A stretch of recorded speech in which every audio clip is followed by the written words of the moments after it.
Hello friends, आप सभी का स्वागत है मेरे YouTube channel true love story पर और मेरी कहानी मैजिकल वर्ल्ड। तो चलिए इस कहानी के नेक्स्ट पार्ट को शुरू करते हैं। जैसा कि हमने इसके पिछले पार्ट में देखा था, विंग बटलर लॉन यानी कि हमारे प्यारे लॉन वांगजी को वापस वी मैंशन ले आया था 2 महीने बाद। और विंग जब वांगजी को लाता है तो वांगजी बहुत गुस्सा होता है, बहुत ज़्यादा चिढ़ता है, उससे बहुत ज़्यादा फाइट भी करता है, लेकिन वो हमारे विंग को बिट्रे नहीं कर पाता। और विंग अपनी स्ट्रेंथ के बेस पर वांगजी को इजीली अपने हाउस में हाउस अरेस्ट कर लेता है। वांगजी जो कि अभी किचन में सबके लिए खाना बना रहा था और वहीं उसके पास कांगसी सरन भी काम कर रही थी। कांगसी सरन वांगजी की तरफ देखती है। वांगजी बहुत ज़्यादा गुस्सा था, उसका फेस गुस्से से लाल हो चुका था, उसके गाल फूले हुए थे, वहीं उसकी आंखें जो कि बहुत ज़्यादा नैरो हो चुकी थी। कांगसी सरन ये फील कर पा रही थी कि वांगजी बहुत ज़्यादा एंग्री है, बिल्कुल किसी एंग्री किटन की तरह। वांगजी फूड रेडी कर रहा था, तभी कांगसी सरन धीरे से कहती है, बटलर लॉन। जो सुनकर वांगजी कांगसी सरन की तरफ देखता है। उसकी आइज़ कांगसी सरन की तरफ देखते वक्त सॉफ्ट हो जाती है। जो चीज़ फील करके कांगसी सरन राहत की सांस लेती है कि कम से कम ये मुझसे तो गुस्सा नहीं है, बस मेरे उस डेविल चाइल्ड से गुस्सा है। कांगसी सरन वांगजी को समझाते हुए कहती हैं, वांगजी बेटा। जो सुनकर वांगजी कांगसी सरन की तरफ देखता है, जिस पर कांगसी सरन कहती है, मुझे नहीं पता कि तुमने हमसे झूठ क्यों बोला, क्यों तुम यहाँ स्टिचन बंद कर आए, लेकिन अब तुम यहाँ आ गए हो, तुम यहाँ काम भी कर रहे हो, इसलिए मैं तुमसे बस एक ही बात कहूँगी, तुम यहाँ रहो तो प्लीज़ विंग के साथ कुछ भी मैसअप मत करना, क्योंकि विंग सच में बहुत ज़्यादा तुमसे ऑब्सेस्ड हो चुका है। जो सुनकर वांगजी, जिसके हाथ में एक नाइफ था जिससे वो कुछ वेजिटेबल्स कट कर रहा था, वो उस नाइफ को और भी टाइटली ग्रैब कर लेता है। कांगसी सरन ये फील करके वांगजी से काफ़ी सॉफ्ट वॉइस में कहती हैं, मुझे समझ नहीं आ रहा कि मैं तुमसे कैसे कहूँ, हमने तुम्हें यहाँ से दूर जाने के लिए कहा था, लेकिन तुम अब उसकी पकड़ में आ चुके हो और मुझे नहीं लगता कि अब वो तुम्हें यहाँ से कहीं दूर जाने देगा, इसलिए अपनी सेफ्टी की तुम खुद रिस्पॉन्सिबिलिटी रखोगे, अब जो भी होगा उसे तुम खुद देखोगे। जो सुनकर वांगजी कहता है, ठीक है माय लेडी, लेकिन मैं आपसे एक बात की परमिशन चाहता हूँ। ये सुनकर कांगसी सरन कहती है, हाँ बोलो, तुम किस चीज़ की परमिशन चाहते हो, अगर वो परमिशन मेरे हक में हुई तो मैं पक्का तुम्हें दूंगी। जो सुनकर वांगजी उस नाइफ पे अपनी उंगली फिराते हुए कहता है, माय लेडी, अगर मैं कभी गुस्से में आपके चाइल्ड का मर्डर कर दूँ तो क्या आप मुझे इस चीज़ की पनिशमेंट देंगी, क्या आप मुझसे गुस्सा हो जाएंगी या फिर आप मुझे मार देंगी। ये सुनकर कांगसी सरन के होठों पर एक प्यारी सी और छोटी सी स्माइल आती है और वो वांगजी को देखकर अपने हाथ को उठाकर उसके बालों में हल्का सा फिराते हुए कहती है, अगर तुम ये कर पाए तो मैं तुम्हें कोई सज़ा नहीं दूंगी, लेकिन उस पर इस तरीके का अटैक करने से पहले एक चीज़ सोच लेना, वो वी वुशान है और मुझे नहीं लगता कि तुम्हारी इस पूरी स्ट्रेंथ के साथ तुम उससे जीत भी सकते हो। ये सुनकर अंश कहता है, आपको नहीं लगता कि आप अपने बेटे पर कुछ ज़्यादा ही यकीन कर रही हैं। जो सुनकर कांगसी सरन कहती है, वो हमारा खून है, हम उसके हर एक रग रग से वाकिफ़ है, हमें पता है कि वो क्या कर सकता है और क्या नहीं। अभी उसने अपनी पूरी पावर तुम्हें दिखाई ही कहाँ है, लगता है वो तुम्हारे साथ बहुत सॉफ्टली बिहेव कर रहा है, इसलिए तुम्हें लगता है कि तुम उसे हरा सकते हो, लेकिन रियलिटी इसके बिल्कुल उलट है। ये सुनकर वांगजी कहता है, आपको क्या लगता है मैं एक ओमेगा हूँ तो मैं वीक होऊंगा। ये सुनकर कांगसी सरन कहती है, बिल्कुल नहीं, मैंने जब तुम्हें फर्स्ट टाइम देखा तो मुझे तो लगा था कि तुम एक अल्फ़ा हो, लेकिन जब मैंने तुम्हें स्निफ किया, तुम्हारी स्मेल ली, तो मुझे पता चला कि तुम एक ओमेगा हो, और इसका अकॉर्डिंग मैं ये मान सकती हूँ कि तुम बहुत ज़्यादा स्ट्रांग ओमेगा हो, लेकिन तुम भूलो मत, विंग एक अल्फ़ा है और उसकी अल्फ़ा स्ट्रेंथ बहुत ज़्यादा है और उसके अंदर वी फैमिली का ब्लड है, तो तुम उसकी मैजिकल पावर का तो अंदाज़ा भी नहीं लगा सकते।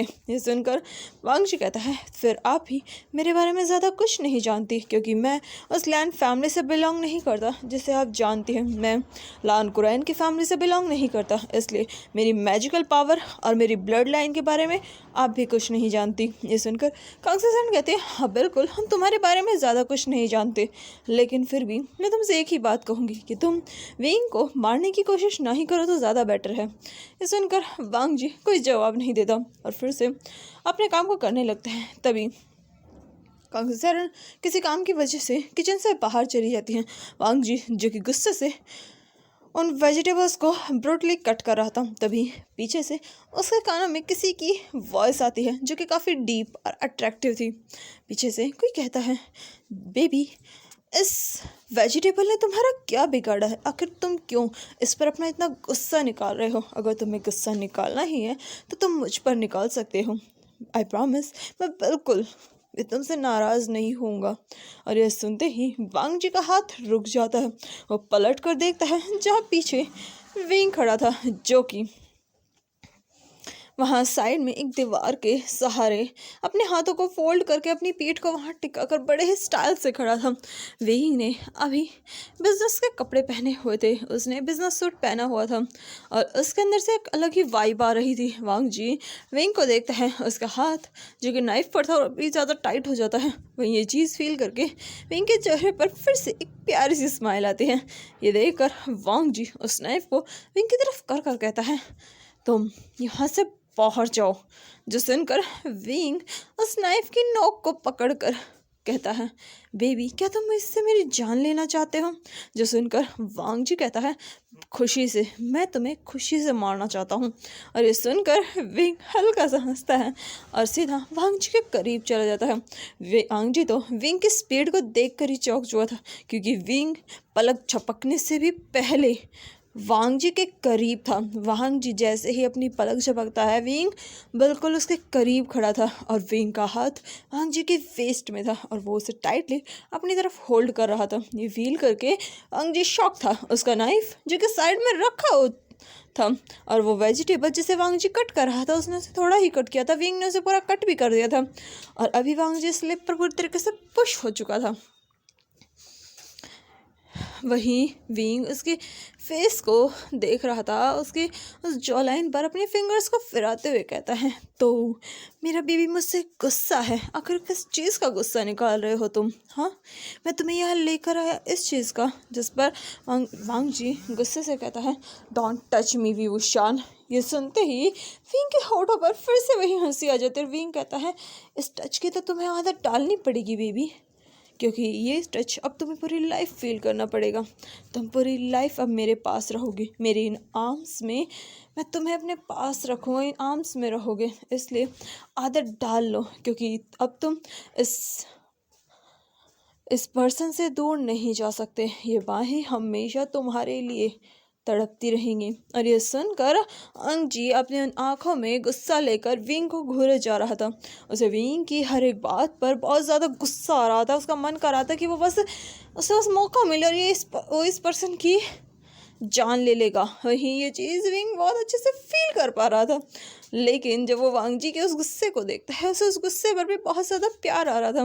विंग अपने गालों को वांग जी के गालों से रब करते हुए कहता है, तो मुझ पर इस तरीके से गुस्सा ना करो, क्योंकि तुम्हारा ये गुस्सा देखकर सच में मेरा मन तुम्हें और भी प्यार करने का करता है। तुम्हारा ये गुस्सा मुझे तुम्हारे लिए और भी ज़्यादा अट्रैक्शन फील करा रहा है और तुम्हारे गुस्से में जो तुम्हारे गाल हल्के हल्के लाल हो जाते हैं तो और भी ज़्यादा खूबसूरत लगते हैं। और ये बोलकर विंग अपने उन दांतों से वांग जी के गालों को हल्का सा बाइट करता है। वांग जी के विंग के दांत जो कि थोड़े नुकीले थे, जिनसे वांग जी के चिक्स पर हल्का सा कट लग जाता है। विंग उस ब्लड को जो कि उस कट से आ रहा था उसे लिक करता है। ये चीज़ फील करके वांग जी अपने आँखों को टाइटली बंद कर लेता है। विंग वांग जी की ब्लड को लिक करके कहता है, अलग टेस्ट है इस तुम्हारे ब्लड का।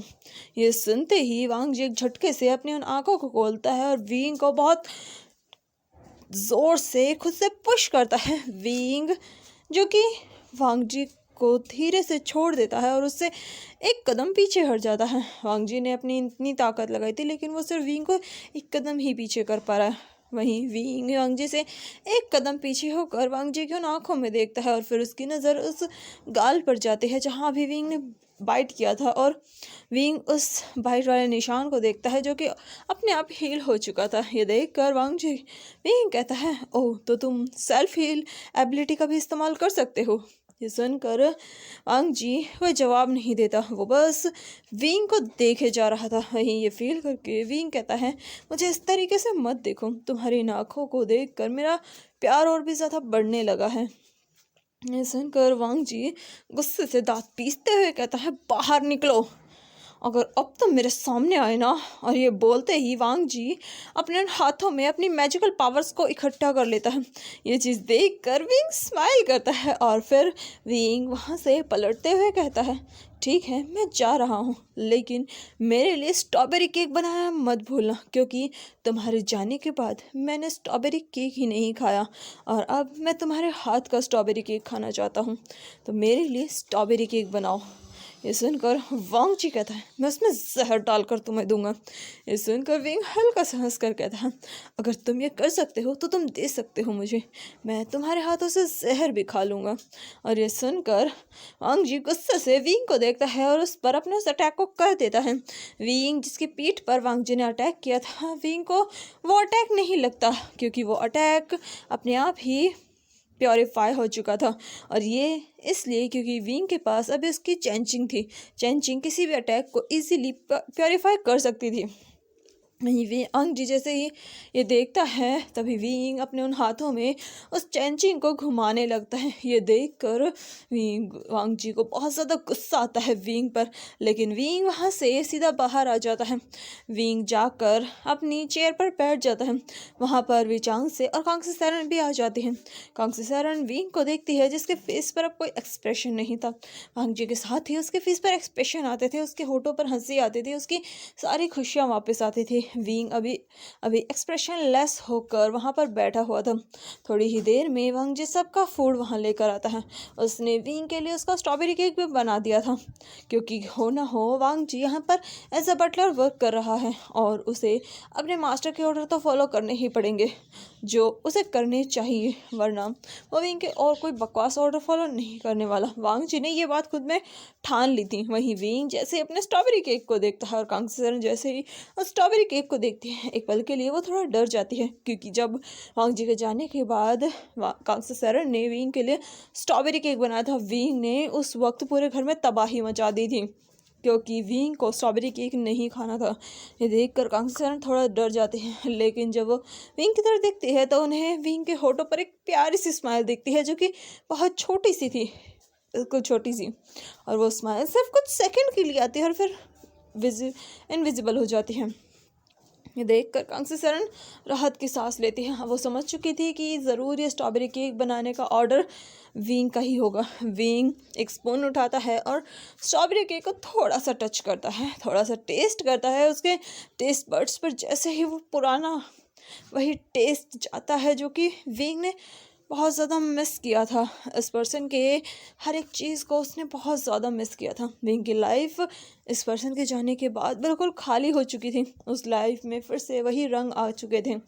विंग उस केक को टेस्ट करता है, विंग की आंखें बंद हो जाती हैं। वांग जी जो कि देख तो नहीं रहा था, लेकिन फिर भी वो विंग के हर एक एक्सप्रेशन को नोटिस कर रहा था। विंग की वो स्माइल, विंग का वो लुक, सब कुछ वांग जी फील कर रहा था। लेकिन तभी विंग को कुछ अलग फील होता है, कुछ अलग। और ये फील करके विंग अपनी उन आँखों को खोलता है। वो वांग जी की तरफ देखता है जहाँ वांग जी विंग को देखकर स्मोक कर रहा था। ये देखकर विंग स्माइल करके कहता है, नॉट बैड स्वीट हार्ट, सच में तुमने तो इसमें एक अलग ही टेस्ट डाल दिया। मुझे नहीं पता था कि तुम स्ट्रॉबेरी केक को मीठे के अलावा किसी और टेस्ट का भी बना सकते हो। हालांकि इसमें मिठास है, लेकिन तुमने तो इसमें सॉल्ट भी डाल दिया, वाह। और ये बोलकर विंग वांग जी की तरफ देखता है, जहाँ वांग जी जैसे ही विंग की उन आँखों को देखता है, वांग जी अपनी नज़रें फेर लेता है। ये देखकर विंग कहता है, तुम क्यों नहीं टेस्ट करते इसे। ये सुनकर वांग जी वहाँ से जाते हुए कहता है, माय लेडी मुझे बहुत सारे काम हैं, मैं आता हूँ। और ये बोलकर वांग जी वहाँ से जाने ही वाला था, लेकिन तभी अगले ही पल विंग बिल्कुल लाइट की स्पीड से वांग जी के पास जाता है, एक झटके से उसका हाथ पकड़ता है और उसी स्पीड से अपनी चेयर पर वापस आ जाता है। और कांग से सैरन देखती है कि वांग जी अफीन के लैप में बैठा हुआ है। और वांग जी जैसे ये फील करता है, वांग जी की आंखें बड़ी बड़ी हो जाती हैं और वो वहाँ से उठने की कोशिश करता है। वांग जी उठते हुए कहता है, ये सब क्या है, छोड़ो मुझे। जो सुनकर विंग उसके हाथ में अपनी उस स्पून को देते हुए कहता है, टेस्ट करो स्वीट हार्ट।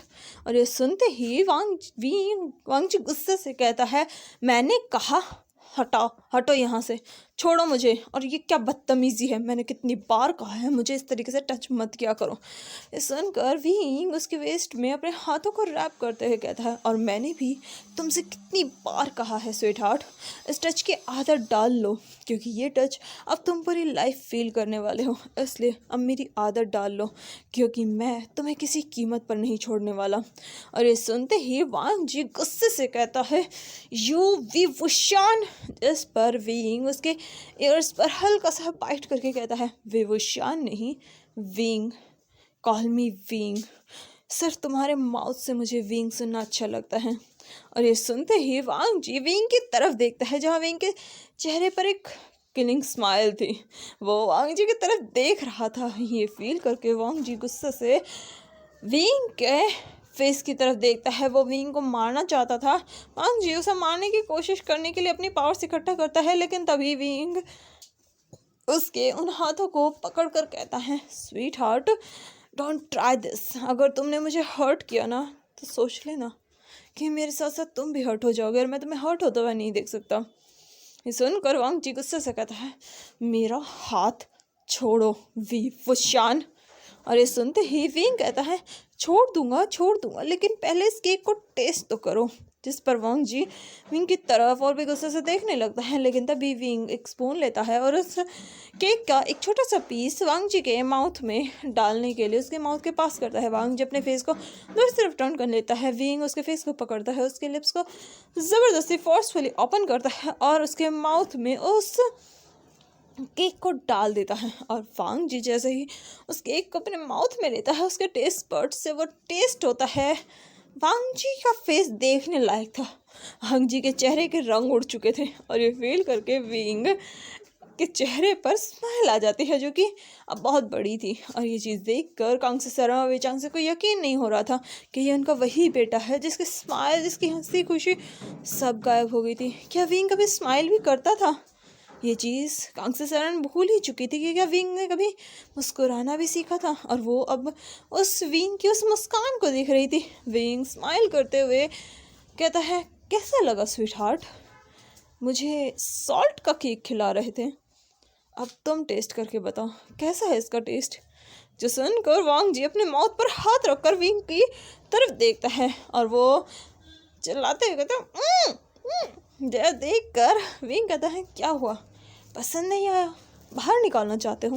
बिल्कुल नहीं, इसे खाओ। सुनकर वांग जी विंग की तरफ गुस्से से देखता है, उठने की कोशिश करता है। विंग उसे फोर्सफुली फिर से अपनी लैप में बैठा लेता है। ये देख कर कांग से सैरन धीमे से कहती है, उसे जाने दो वुशियान। जो सुनकर वुशियान अपनी मदर की तरफ देखता है और थोड़ा कोल्डली कहता है, मदर, मेरे मैटर में टांग मत अड़ाइए। ये सुन कर कांग से सैरन चुप हो जाती है। वहीं विंग वांग जी की तरफ देखता है और फिर वो अपने हाथों को वांग जी की वेस्ट से हटा लेता है। वांग जी एक झटके से उठता है और भागते हुए किचन में जाता है। वॉश बेसिन में उस पूरे केक को बाहर निकालता है, अपने माउथ को क्लीन करता है और फिर वांग जी हाफने लगता है। वांग जी बहुत सारा मीठा खाता है, क्योंकि सच में उसने उस केक में बहुत ज़्यादा सॉल्ट डाला था।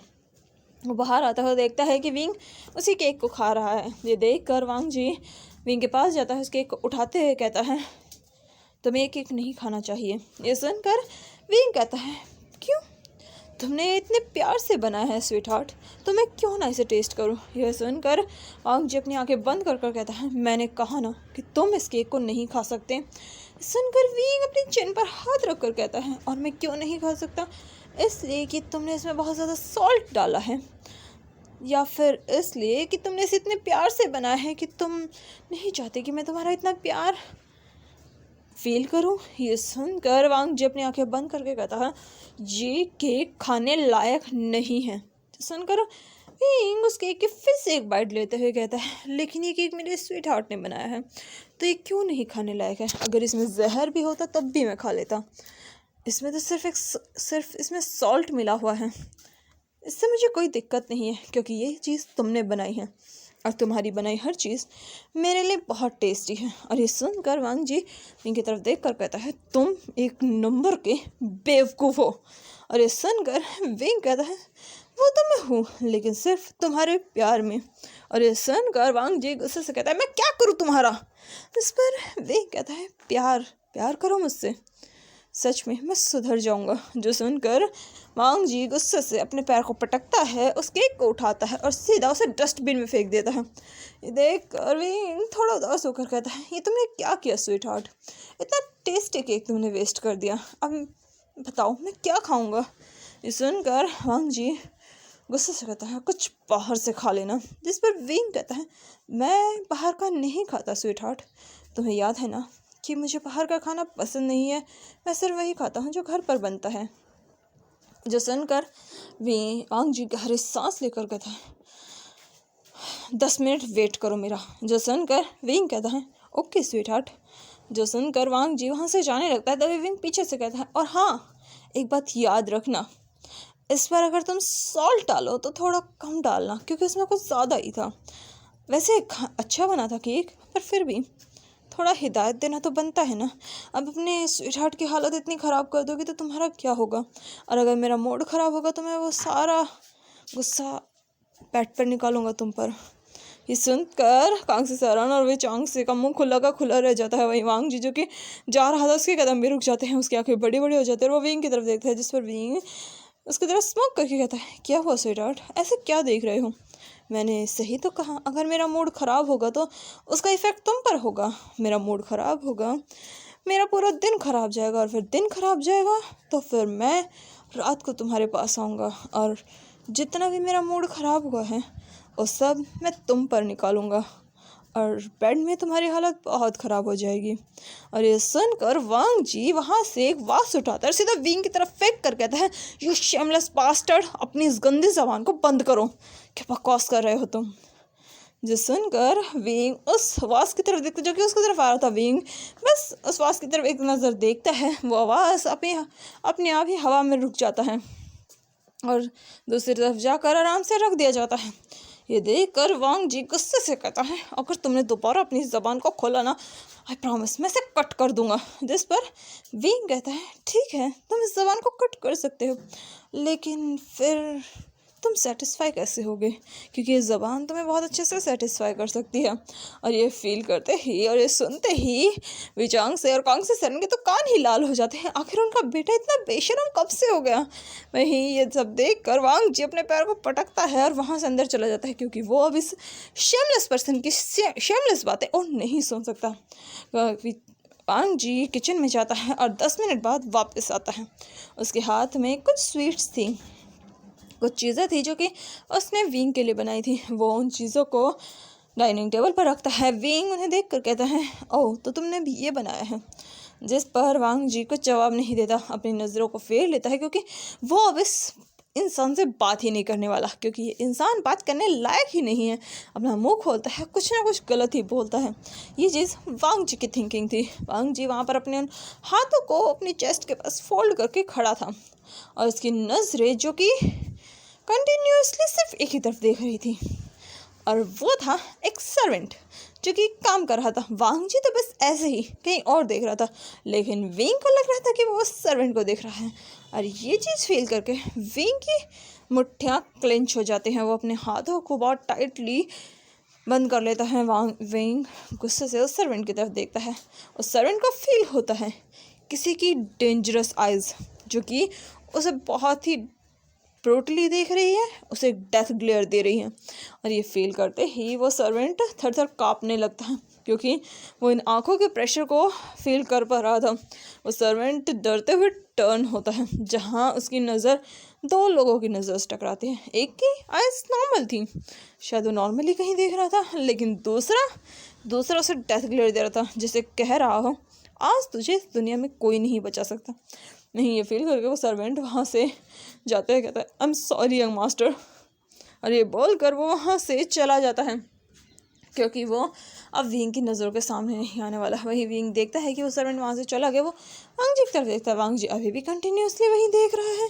ये फील करके विंग भी उधर देखता है, तो उसे फील होता है कि वांग जी वहाँ रखे एक फ्लावर को देख रहा है, जो फ्लावर काफ़ी ब्यूटीफुल है।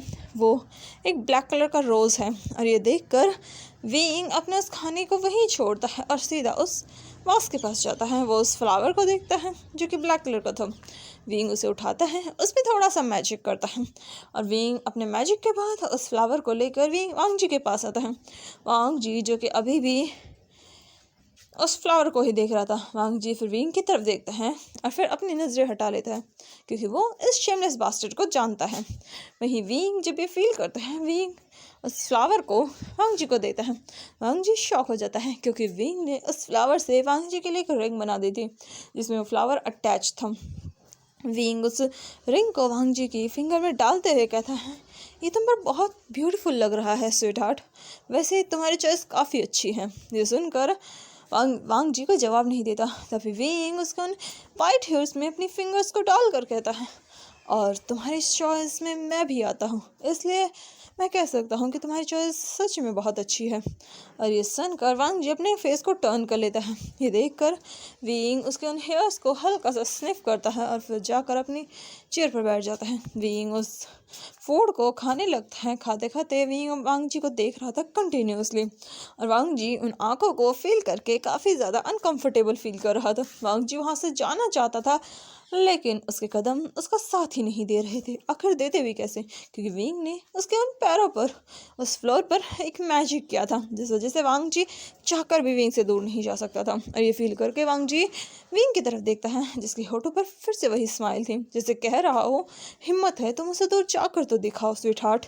और ये देखकर वांग जी गुस्से से विंग की तरफ ग्लेयर करने लगता है, और विंग उसके उस ग्लेयर को देखकर बस स्माइल करता है, क्योंकि विंग को वो ग्लेयर भी बहुत प्यारा लग रहा था।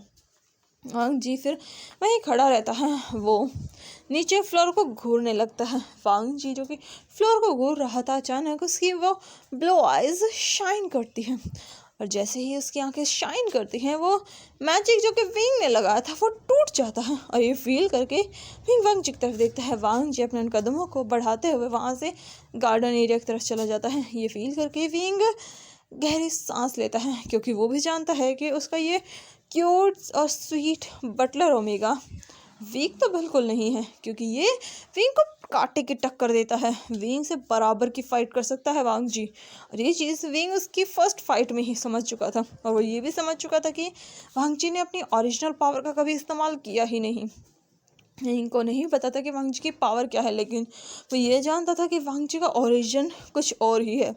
वो वांग जी के बारे में जानना चाहता था, उसके बारे में इन्वेस्टिगेशन करवाना चाहता था, लेकिन वो वांग जी के बारे में उसके नाम के अलावा और कुछ नहीं जानता। विंग अभी कार में बैठा हुआ था, वो कुछ फाइलों को देख रहा था। तभी उसका ड्राइवर उससे कहता है, मास्टर। जो सुनकर विंग अपनी नज़रों को उठाकर अपने उस ड्राइवर की तरफ देखता है। वो ड्राइवर कहता है, मास्टर क्या आप अपने कॉलेज जाएंगे? हाँ, विंग ने कॉलेज में एडमिशन तो लिया था, लेकिन विंग एक बार भी कॉलेज नहीं गया, उसने देखा ही नहीं उसका कॉलेज है कैसा। और विंग ये सुनकर कहता है, ज़रूरत नहीं है। ये सुनकर वो ड्राइवर कहता है, लेकिन मास्टर आपको प्रिंसिपल सर ने एक बार बुलाया है। और ये सुनकर विंग कहता है, पैसे भिजवा दो उसे। ये सुनकर ड्राइवर कहता है, मास्टर ये पैसे की बात नहीं है, बल्कि उन्होंने कहा है कि आपको एक बार क्लास अटेंड करनी होगी। आप इस तरीके से हर बार क्लास स्किप नहीं कर सकते। आपने एक बार भी कॉलेज ज्वाइन करके नहीं देखा है। आपके इतने अच्छे मार्क्स आए थे, लेकिन फिर भी आपने स्टडी एक बार भी नहीं की। जो सुनकर विंग गहरी सांस लेता है, अपने उन आँखों को बंद करता है और अपने उस हेड को पीछे रख देता है। विंग कुछ देर सोच रहा था कि तभी उसके दिमाग में एक आइडिया आता है। विंग जानता है कॉलेज में मैजिकल पावर्स सिखाई जाती हैं। विंग कहता है, ठीक है मैं कॉलेज जाऊंगा। और ये सोच कर विंग के चेहरे पर स्माइल आती है। वो अपने मन में कहता है, अब मुझे बटलोलान के बारे में इंफॉर्मेशन निकालने से कोई नहीं रोक सकता। और वहीं नेक्स्ट डे हम देखते हैं कि विंग तैयार हो रहा था। विंग तैयार होता है, नीचे आता है, देखता है सब लोग अपना काम कर रहे हैं। विंग डाइनिंग टेबल पर बैठता है, अपना नाश्ता करता है। ऑब्वियसली वो वांग जी को बहुत परेशान करता है, लेकिन वांग जी उसकी हर एक आदत को, हर एक हरकत को चुपचाप बर्दाश्त करता है। वो एक वर्ड नहीं कहता, और ये फील करके विंग भी ज़्यादा कुछ नहीं करता, क्योंकि वांग जी का साइलेंट रिएक्शन उसे भी कुछ रोक रहा था। विंग फिर अपनी कार में बैठता है। इस बार उसने नॉर्मल कैजुअल कपड़े पहने थे, लेकिन उनमें भी वो बहुत ज़्यादा आउटस्टैंडिंग लग रहा था। विंग तैयार होकर सीधा अपने कॉलेज पहुंचता है। विंग जैसे ही अपने इन कदमों को अपनी कार से बाहर रखता है, कॉलेज की हर एक ओमेगा की नज़रें विंग पर जा रही थी। आखिर वो एक अल्फा था, और उसके बारे में कौन नहीं जानता। उसकी लुक्स पर तो हर एक ओमेगा फिदा हो जाते हैं। विंग चलकर अंदर आता है। उसके वो दोस्त वहाँ पर ही थे। वो सब के सब विंग के पास जाते हैं। वो देखते हैं कि विंग काफ़ी कामली चल कर आ रहा था। नी हुसैन विंग के पास आते हुए कहता है, वुशान। जो सुनकर विंग के कदम एक पल के लिए रुकते हैं। विंग देखता है तो वहाँ पर नी हुसैन आ रहा था, जिसके होठों पर फिर से वही बड़ी सी स्माइल थी। तभी वहाँ पर वेंचा और वेंशु भी आ जाते हैं। वो भी विंग से बात करते हैं। विंग उनसे ज़्यादा कुछ बात नहीं करता और फिर जाकर अपनी क्लास अटेंड करता है। विंग की फर्स्ट क्लास मैजिक की क्लास थी। विंग वहाँ पर मैजिक के बारे में पता करता है, जहाँ उसे बहुत सारी न्यू चीज़ें पता चलती हैं। हालांकि विंग बहुत कुछ जानता था, उसके पास बहुत ज़्यादा इन्फॉर्मेशन भी थी, लेकिन कहते हैं कि कॉलेज और स्कूल्स की इन्फॉर्मेशन अलग होती है। विंग हर चीज़ के बारे में बहुत अच्छे से सीखता है, और फिर वो नेक्स्ट क्लास लेता है, जहाँ उसे नए स्पीसीज़ के बारे में बताया जाता है। विंग ऐसे ही अलग अलग क्लासेस लेता है। जब उसका लंच ब्रेक आता है, विंग खाना खाने की बजाय सीधा लाइब्रेरी में जाता है और वो कुछ चीज़ें रिसर्च करने लगता है। तभी विंग के हाथों में एक किताब लगती है। विंग उस किताब को खोलता है, जहाँ पर अलग अलग स्पीसीज़ के बारे में ही लिखा हुआ था। विंग उस किताब को पढ़ने लगता है, जहाँ वो उस किताब के 40 चैप्टर पर जाता है। वो उस 40 चैप्टर को जैसे ही ओपन करता है, वहाँ पर एक पिक्चर लगी थी। उसे देखकर विंग की आंखें बड़ी बड़ी हो जाती हैं। विंग उस पिक्चर के उस पोर्ट्रेट को हल्का सा टच करता है। पोर्ट्रेट मैजिकल तो नहीं थी, लेकिन विंग जैसे उसे टच करता है, उसे अलग ही फील आती है। विंग उसके बारे में पढ़ता है। वहाँ पर कुछ अलग लैंग्वेज में भी कुछ लिखा हुआ था। विंग को वो लैंग्वेज डिकोड करनी नहीं आती थी। विंग इस बारे में सोच ही रहा था कि तभी उसके कानों में चेंजिंग की वॉइस आती है, जो कि उस वर्ड को डिकोड करती है, क्योंकि ये वर्ड संस्कृत में लिखे हुए थे और विंग को संस्कृत तो नहीं आती थी। विंग को चाइनीज़ आती थी, लेकिन संस्कृत नहीं। विंग जब चेंजिंग की उस संस्कृत की उन वर्ड्स को चाइनीज़ में सुनता है, विंग को वो वर्ड्स समझ में आते हैं। विंग धीरे से पूछता है, क्या तुम्हें संस्कृत आती है? जिस पर चेंजिंग आराम से जवाब देती है, मैं कोई न्यू स्वॉर्ड नहीं हूँ, मैं भी एक एंशिएंट स्वॉर्ड हूँ, इसलिए मैं भी एक एंशिएंट फ्लूट हूँ, इसलिए मुझे संस्कृत आती है। और ये सुनकर विंग पूछता है, क्या तुम्हें और भी लैंग्वेजेस आती हैं? इस पर चेंजिंग कहते हैं, हाँ बिल्कुल। ये सुनकर विंग काम हो जाता है।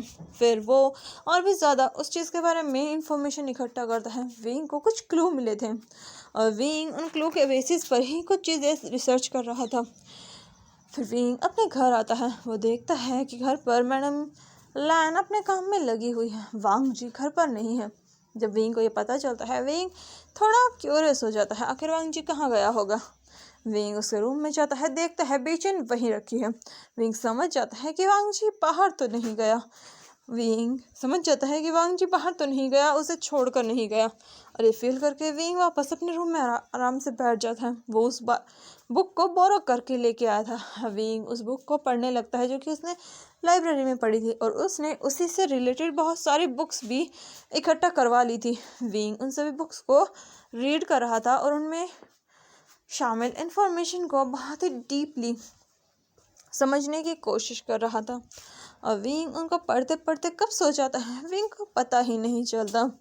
और तभी जब विंग सो जाता है, उसके कुछ घंटों बाद कोई विंग के रूम में एंटर करता है और उन बुक्स को देखता है। जब उस पर्सन की नज़रें उन चैप्टर्स के कैरेक्टर्स पर पड़ती है, उनके वर्ड्स पर पड़ती है, उस पर्सन की वो ब्लू आइज़ शाइन करने लगती हैं, जैसे कि उसे कुछ मिल गया हो। वो पर्सन उन कैरेक्टर्स को देखता है जहाँ पर एक पोर्ट्रेट में एक पर्सन था जिसकी ब्लू आइज़ और वाइट हेयर थे, और वहीं ये देखकर उस पर्सन के होठों पर वो स्माइल आती है, जैसे उसे वो मिल गया हो जिसे वो ढूंढ रहा था। पर्सन उन बुक्स को विंग के हाथों से हल्का सा आज़ाद करता है और फिर उन्हें पढ़ने लगता है, क्योंकि वो भी इस चीज़ के बारे में कुछ जानना चाहता था।